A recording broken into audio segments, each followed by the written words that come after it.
বিবাহিত জীবনের সাফল্য বহুলাংশেই নির্ভর করে উপযুক্ত জীবনসঙ্গী নির্বাচনের উপর।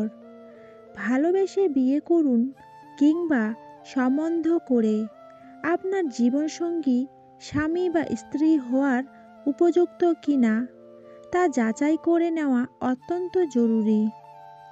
তা কিভাবে করবেন? নিজের হবু জীবনসঙ্গীকে করুন এই 6টি প্রশ্ন। 1 নম্বর, তুমি কেন আমাকে ভালোবাসো? সবথেকে জরুরি প্রশ্ন এটি এবং এই প্রশ্নের একটা সঠিক উত্তর আপনার সঙ্গীর থেকে কাম্য। কেউ যদি এই প্রশ্নের উত্তরে বলে তোমাকে ভালো লাগে তাই ভালোবাসি, তাহলে সেটি খুব গ্রহণযোগ্য উত্তর হলো না। আপনার সঙ্গীর উত্তর থেকে বুঝে নেওয়ার চেষ্টা করুন সে আপনার সবটুকু মিলিয়ে আপনাকে ভালোবাসে কিনা। শুধু আপনার ক্ষমতা নয়, আপনার অক্ষমতাগুলোকেও সে মেনে নিতে প্রস্তুত কিনা তা বুঝে নিন। 2 নম্বর, তুমি কেন বাকি জীবনটা আমার সঙ্গে কাটাতে চাও? এই প্রশ্নের উত্তরে অনেকেই বলবেন আমি তোমাকে ভালোবাসি বলে, কিন্তু এটাই কি সেই উত্তর যা আপনি শুনতে চাইছেন? সম্ভবত না। বরং দেখুন তার উত্তর থেকে তার জীবনে আপনার প্রয়োজনীয়তা, আপনার মূল্য সম্পর্কে কোনো ধারণা তৈরি করতে পারেন কি না। আপনার সঙ্গীর মনেও এই বিষয়টি সম্পর্কে একটা স্বচ্ছ ধারণা গড়ে ওঠা খুব জরুরি। 3 নম্বর, প্রেমকে বাঁচিয়ে রাখার জন্য বিয়ের পর তুমি কি করবে? প্রশ্নটা আপাত দৃষ্টিতে বোকা বোকা ঠেকতে পারে, কারণ পরিস্থিতি অনুযায়ী প্রয়োজন বদলে যায়। কিন্তু এই প্রশ্নের সামনে দাঁড়িয়ে আপনার সঙ্গী যদি উত্তর দিতে ইতস্তত করেন বা বলেন যে সেসব ভবিষ্যতে দেখা যাবে, তাহলে বুঝতে হবে আপনাদের সম্পর্কের ভবিষ্যৎ সম্পর্কে তিনি আদৌ ভাবেন না। সেটা খুব ভালো লক্ষণ নয়। 4 নম্বর, তুমি কি আমার কষ্টগুলো ভাগ করে নিতে প্রস্তুত?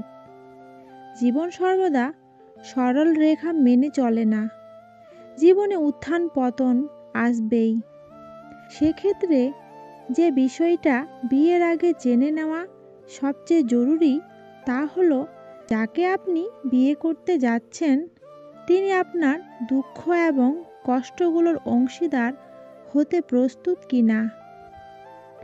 আপনার জীবনের অন্ধকার সময়ে তিনি যদি আপনার কষ্টের ভাগ নিতে না পারেন, তাহলে তিনি আপনার উপযুক্ত নন।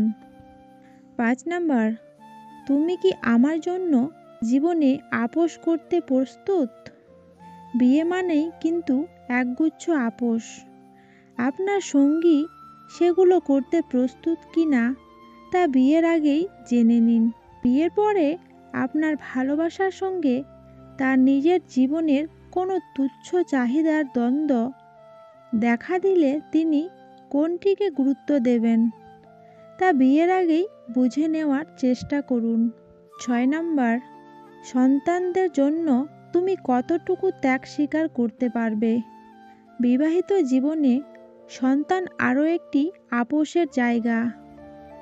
আপনার হবু জীবন সঙ্গীর মধ্যে সন্তানদের জন্য সেই আপোসটুকু করার মতো মানসিকতা রয়েছে তো? তিনি একজন অত্যন্ত দায়িত্বপূর্ণ অভিভাবক হতে প্রস্তুত তো? বুঝে নেওয়ার চেষ্টা করুন বিয়ের আগেই। কথা বলা বাহুল্য যে এই সমস্ত প্রশ্নের ইতিবাচক উত্তর পাওয়ার পরেও কারো কারো বিবাহিত জীবনে নেমে আসতে পারে ব্যর্থতা, এবং কেউ এই প্রশ্নগুলির উত্তর দেওয়ার ব্যাপারে কতটা সৎ থাকবেন সেটাও আপনার পক্ষে বুঝে ওঠা মুশকিল। তবুও এই প্রশ্নগুলির সুচিন্তিত এবং সৎ উত্তর যদি কেউ দেন, তাহলে বিবাহিত জীবন সম্পর্কে তার মানসিকতা অনেকটাই যাচাই করে নেওয়া সম্ভব। মনে রাখবেন, এই প্রশ্নমালা কিন্তু একতরফা নয়। এইসব প্রশ্নের সামনে দাঁড় করান নিজেকেও। দাম্পত্য জীবন সম্পর্কে আপনার ধারণাই বা কী, সেটাও বুঝে নেওয়ার চেষ্টা করুন। বুঝতে দিন আপনার সঙ্গীকেও। যদি সব কিছু বিচার করে দুজনকে একে অন্যের উপযুক্ত বলে মনে হয়, তবেই এগিয়ে যান বিয়ের দিকে। অন্যথায় নির্দ্বিধায় বেরিয়ে আসুন সম্পর্ক থেকে। একটা নিষ্ফল সম্পর্ককে বাঁচিয়ে রাখার চেয়ে তা থেকে বেরিয়ে আসাই বুদ্ধিমানের কাজ নয় কি?